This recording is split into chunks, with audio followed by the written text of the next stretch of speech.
Webb gets his first carry. Webb has a seam. Webb is loose. Webb inside the 20. The ball's out. NC Central recovers it. Richard to throw. Richard has Smith wide open. He's got it at the 40. Makes a move. There goes Devin Smith. Down the sideline. 91 yards. Touchdown. Righty. Unfortunately, this evening was a sad day for HBCU football. For everybody except for Southern.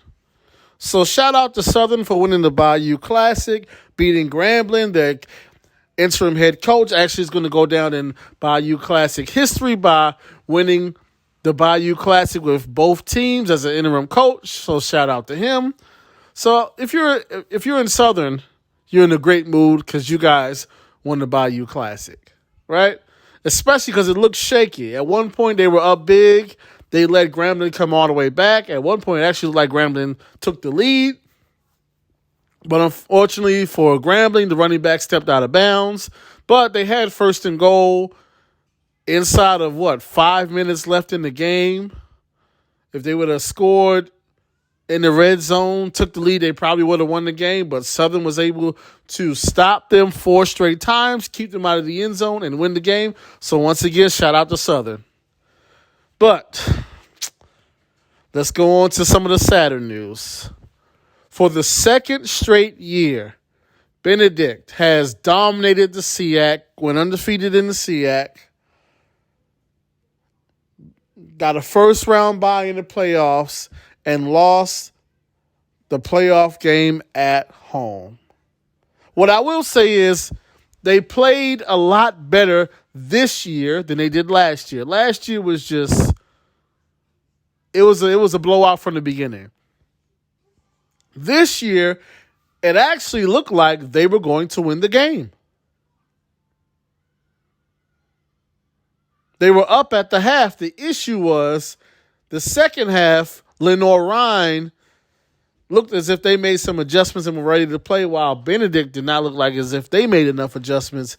And ultimately, Lenore Ryan ran away with the game. And like I just said, this is the second year in a row that Benedict was the top seed, first round bye, home playoff game in the second round, and lost.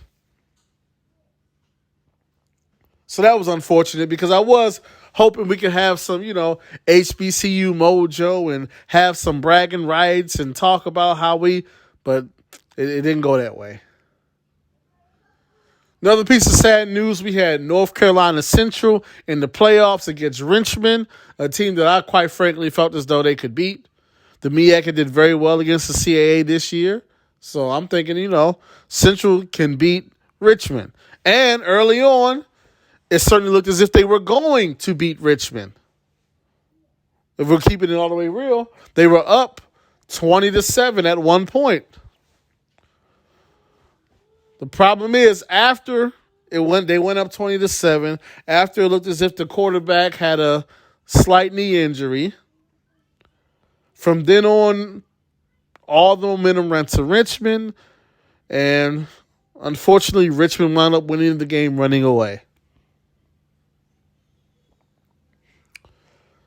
So, unfortunately, things did not go the way that I'm sure us HBCU fans and enthusiasts would have liked them to go.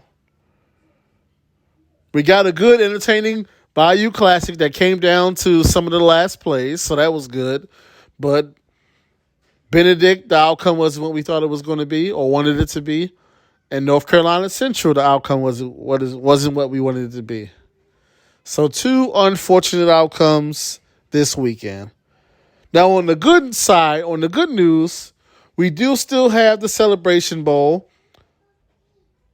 We still have the SWAC championship game, which FAMU will be hosting, and we still have the Florida Beach Bowl, in which Johnson C. Smith is going to show the SEAC that the CIAA is the far superior conference. So there's still some games left to play. It was just a tough day today, though.